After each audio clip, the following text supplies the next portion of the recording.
Hello guys, welcome back to my channel. I am Suprakash from Suprakash Haldara, teacher of English channel. I taught you subjective complements.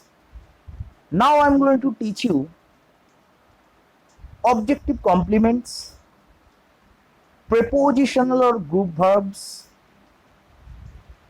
etc. etc. Let's get started.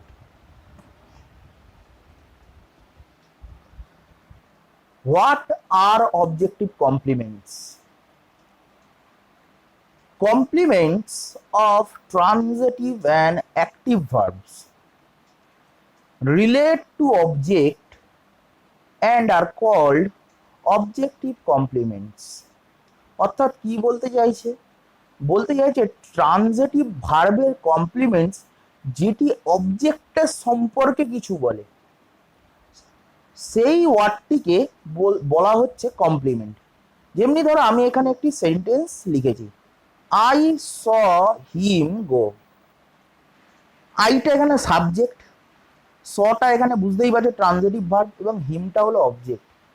হিমের পরে দেখো এখানে একটি word বসেছে, সেই ওয়ার্ডটিকে complement বলা হচ্ছে। কেন বলা হচ্ছে? কারণ ওয়ার্ডের পরে আমরা জানি অবজেক্টের পরে যে ওয়ার্ড বা ওয়ার্ডসগুলো বসে সেইগুলোকেই কমপ্লিমেন্টস বলে। এবার বক্তব্য হলো যে এটি সাবজেক্টিভ কমপ্লিমেন্টস না অবজেক্টিভ কমপ্লিমেন্টস। এটি অবজেক্টিভ কমপ্লিমেন্টস। কি করে আমরা বলতে পারি এটি অবজেক্টিভ কমপ্লিমেন্টস? দেখো আই স হিম, এখানে আয়ের সম্পর্কে কিন্তু বলা হচ্ছে না যে আই যাচ্ছে, আই স হিম গো, অর্থাৎ তাকে যেতে আমি দেখেছিলাম।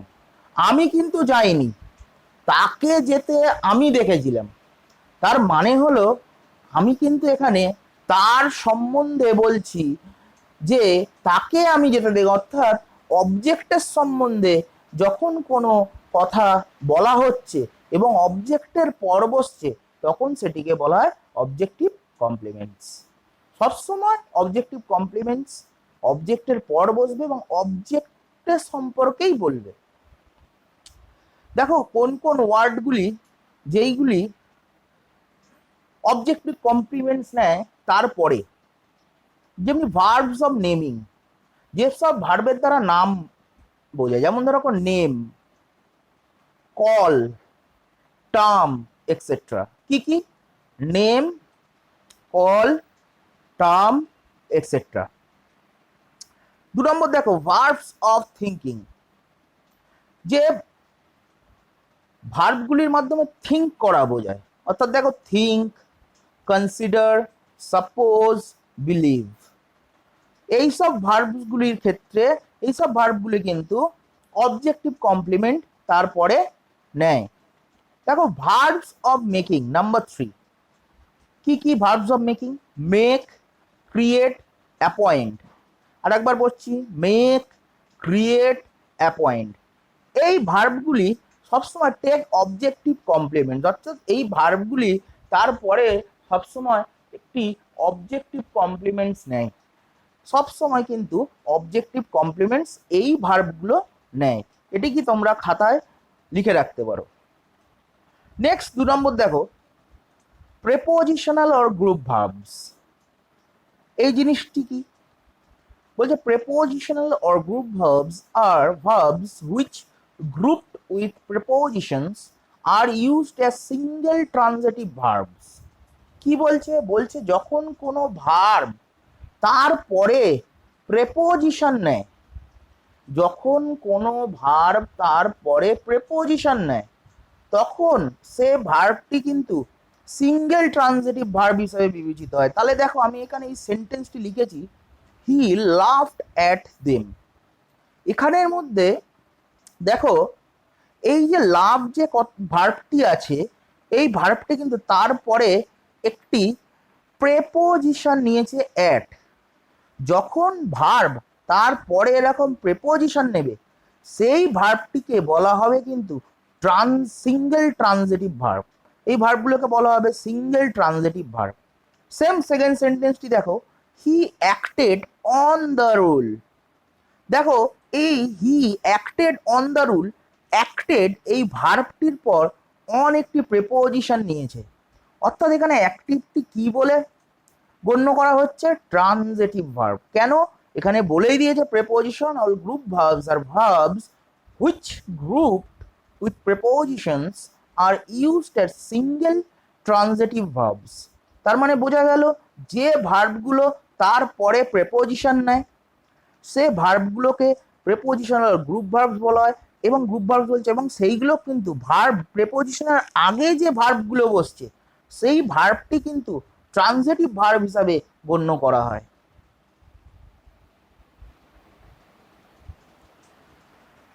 দেখো 3 নম্বর বলছে transitive verb becomes intransitive when, বলছে when transitive verb becomes intransitive. দেখো কখন কখন ট্রানজিটিভ ভার্ব ইনট্রানজিটিভ ভার্বে পরিণত হয়। A, the verb is used in such a way, in such a general sense that the object can be easily understood from the context। বলছে যখন verb general সেন্সে use হয় যাতে অবজেক্টটিকে সহজেই আমরা বুঝতে পারি কনটেক্সট থেকে। বলছে আমরা ভার্বটি আমাদের ইউজ করা খুব জেনারেল সেন্সে, যাতে আমরা কি অবজেক্টিভকে খুব সহজে আমরা বুঝতে পারি। দেখো fire burns, we eat to live, অর্থাৎ যে ট্রানজিটিভ ভার্ব তখনই ইনট্রানজিটিভ হয়ে যায় যখন জেনারেল সেন্সে ইউজ হয় এবং that the object can be easily understood from the context. অবজেক্টটা কিন্তু ইজিলি আন্ডারস্টুড করা যায়, যদিও অবজেক্টস ভার্বের পরে না থাকলেও আমরা অবজেক্টকে বুঝে নিতে পারি কি অবজেক্ট হতে পারে, সেটাই বলছে।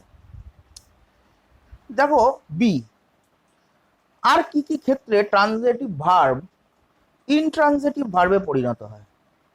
The reflexive pronoun is omitted, যখন সেন্টেন্সে ভার্বের পরে রিফ্লেক্সিভ প্রোনাউন কিন্তু বসবে না, তখন কিন্তু সেই ভার্বটি কিন্তু ইনট্রানজিটিভ ভার্বে রূপান্তরিত হবে। যেমনি একটা সেন্টেন্স আমি লিখেছি, দেখো হি কিপস অ্যালুভ, এই হিমসেলফটা আমি লিখে রেখেছি, তার কারণ হলো এটি হলো রিফ্লেক্সিভ প্রোনাউন। এখানে কিন্তু এই হিমসেলফটাকে আমি বাদ দিয়েছি এই সেন্টেন্স থেকে, এই জন্য আমি ব্র্যাকেট করে ঘিরে রেখেছি। হি কিপস অ্যালুভ, হিমসেলফ কিন্তু বাদ। যখন এই হিমসেলফ অর্থাৎ রিফ্লেক্সিভ প্রোনাউন বাদ যাবে ভার্বের পর, তখন কিন্তু সেই ভার্বটি ইনট্রানজিটিভ ভার্বে পরিণত হবে।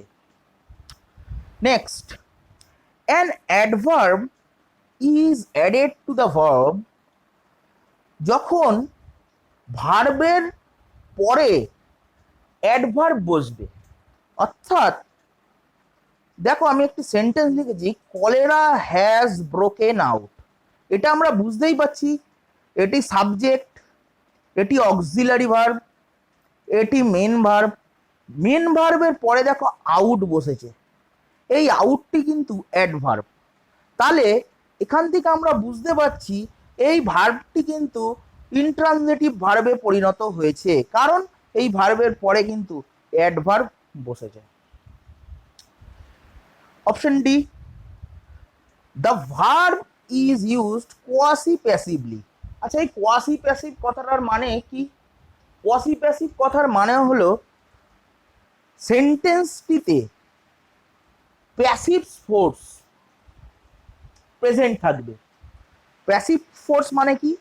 এমন একটি সেন্টেন্স লেখা হবে এবং সেই সেন্টেন্সটি ভার্বটি দেখে মনে হবে অ্যাক্টিভ, কিন্তু ওই ভার্বটির ভেতরে প্যাসিভ সেন্স লুকিয়ে আছে, সেটিকে বলা হচ্ছে কোয়াসি প্যাসিভ। তাহলে কি বলছে? The verb is used quasi passively. যেমন দেখো আমি একটি সেন্টেন্স লিখেছি রাইস সেলস চিপ, তাহলে এখানে কি হচ্ছে? দেখো রাইসটি সাবজেক্ট, সেলস চিপ। এবার দেখো রাইস তো আর নিজেকে নিজে বিক্রি করতে পারবে না, রাইসকে কোনো ব্যক্তির দ্বারা বিক্রি করা হবে, সেই জন্য দেখো সেলস এখানে প্যাসিভ ফোর্স মানে প্যাসিভ মিনিং দিচ্ছে। Is sold, rice is sold cheap. এবার এর মানে হলো তাই, কিন্তু আমরা কোয়াসি প্যাসিভলি যখন লিখছি তখন দেখো রাইস সেলস চিপ লিখছি, দেখে মনে হবে এই ভার্বটি, যে এই ভার্বটি মনে হয় অ্যাক্টিভ ভয়েসে আছে, অর্থাৎ অ্যাক্টিভ ভার্ব, কিন্তু এই ভার্বটির মধ্যে প্যাসিভ ফোর্স কিন্তু লুকিয়ে আছে।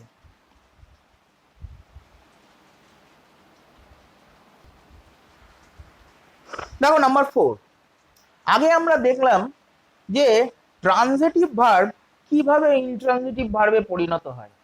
এবারে আমরা যেটা দেখব intransitive verb becomes transitive verb when it is used। বলছি ইনট্রানজিটিভ ভার্ব কিভাবে ট্রানজিটিভ ভার্বে পরিণত হয়। দেখো অপশন এ, এটা দেখো, when a verb grouped with preposition, যখন ভার্ব বের পর একটি প্রেপোজিশন বসবে তখন সেই ভার্বটি কিন্তু ট্রানজিটিভ ভার্ব হয়ে যাবে। এই ভার্বটি তখন কিন্তু আর ইনট্রানজিটিভ ভার্ব থাকবে না, তখন এই ভার্বটি কিন্তু ট্রানজিটিভ ভার্ব হয়ে যাবে। কেন? তার কারণ হচ্ছে এই ভার্বটির পর দেখো একটি প্রেপোজিশন বসেছে, সেই কারণে এই ভার্বটি কিন্তু ইনট্রানজিটিভ ভার্ব থেকে ট্রানজিটিভ ভার্বে পরিণত হয়েছে। সরি, এখানে ডি হবে। হি অ্যাক্টেড অন দ্য রুল। দেখো এখানে অ্যাক্টেড এর পরেও প্রেপোজিশন অন বসেছে, অর্থাৎ যেসব ভার্ব তারপরে প্রেপোজিশন না যে কোনো প্রেপোজিশন নিতে পারে সেই ভার্বগুলো কিন্তু আর ইনট্রানজিটিভ ভার্ব থাকবে না, তখন এই ভার্বগুলো কিন্তু ট্রানজিটিভ ভার্বে পরিণত হয়। কেন? কারণ এই ভার্বগুলি তারপরে কিন্তু দেখো একটা করে প্রেপোজিশন নিয়েছে, তাই কিন্তু এই ভার্বগুলো কিন্তু ট্রানজিটিভ ভার্ব হয়ে গেছে। Number B, in a casual sense, causal sense, অর্থাৎ there must be a cause behind it in a causal sense। দেখো he flies a kite, causes to fly, ঘুরিয়ে ওড়ানোর কারণ সম্বন্ধে বোঝাতে হচ্ছে, ক্যাজুয়াল সেন্সে কিন্তু বোঝাচ্ছে। Number C, with over and with placed. কি বলছে? উইথ ওভার এবং উইথ প্লেসড বিফোর ইট। কি বলছে? ভার্ব যার আগে উইথ বসবে এবং ওভারের আগে এবং প্লেসড, স্টুড, এরকম ভার্বগুলোর আগে যখন উইথ বসছে তখন কিন্তু সে ভার্বগুলো কিন্তু ট্রানজিটিভ ভার্বে রূপান্তরিত হচ্ছে। দেখো উই উইথস্টুড দ্য অ্যাটাক, উইথস্টুডটা দেখো এই উইথস্টুডের মধ্যে এই স্টুডটা হলো ভার্ব এবং ভার্বের সাথে দেখো উইথ লেগেছে। যখন এরকম ভার্বের সাথে উইথ লাগবে তখন কিন্তু ইনট্রানজিটিভ ভার্ব ট্রানজিটিভ ভার্বে রূপান্তরিত হয়ে যাবে। সেকেন্ড অপশনটা দেখো, হি ওভারকেম দ্য ডিফিকাল্টিস। এই ওভারকেম, দেখো কেমটা হলো ভার্ব, এই কেমের আগে দেখো ওভার লেগেছে, অর্থাৎ যেমনি আমি দেখালাম এই ভার্বটির আগে উইথ বসলো বলে এই ভার্বটি ট্রানজিটিভ ভার্বে পরিণত হলো, সেমনি এই ভার্বটির আগে ওভার বসে এই পুরো ভার্বটি কিন্তু ট্রানজিটিভ ভার্বে পরিণত হলো।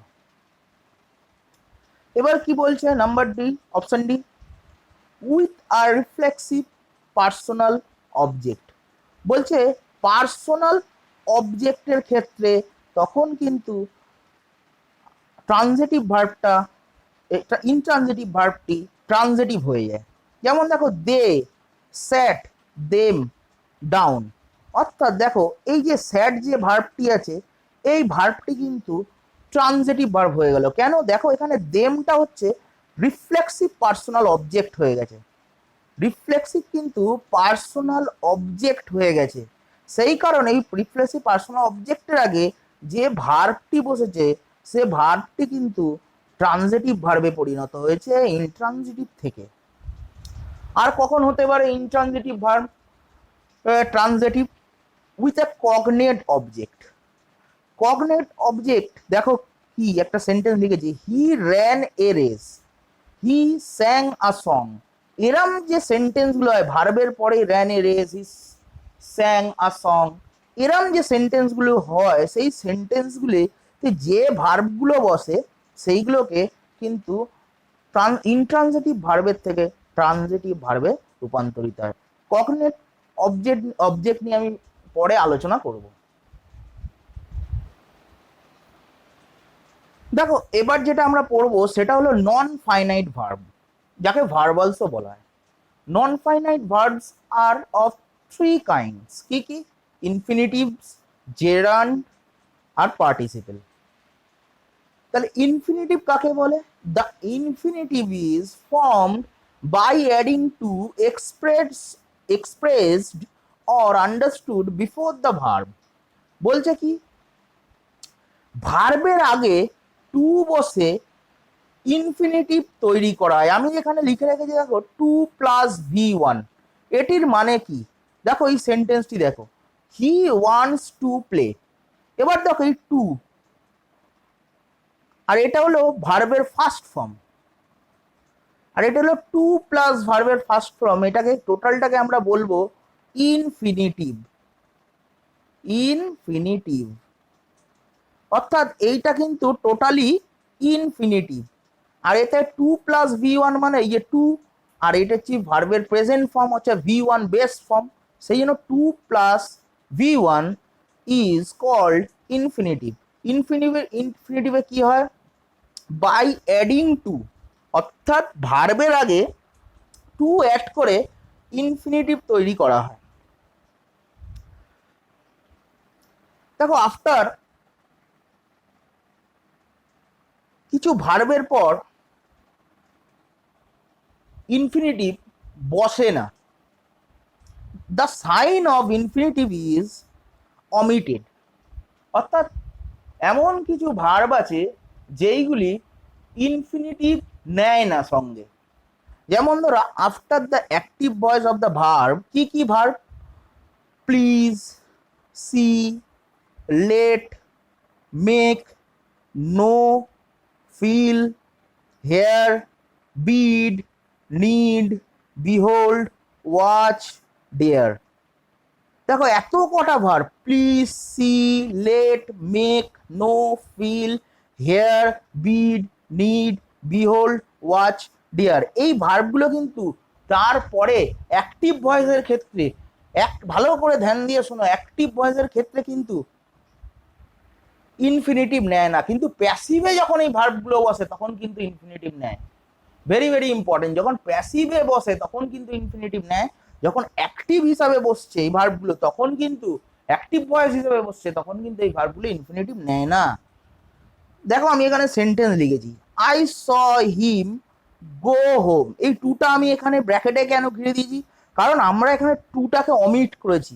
দেখো এই স যে ভার্বটা অর্থাৎ সি পাস্ট ফর্মে স হয়েছে, এই স এর পরে যে ভার্বটি বসেছে আমি কিন্তু তার আগে কিন্তু ইনফিনিটিভ বসাতে পারবো না, কারণ আমার এখানে বলেই দিয়েছে এইসব ভার্বগুলোর পর এইসব ভার্বগুলো কিন্তু ইনফিনিটিভ অর্থাৎ টু নেয় না, অর্থাৎ টু নেয় না। আর একটি এক্সাম্পল দেখো, he made me do it. আমি কিন্তু এখানে টু লিখিনি, he made me do it. আমরা দেখেছি মেকের পাস্ট ফর্ম হলো মেড।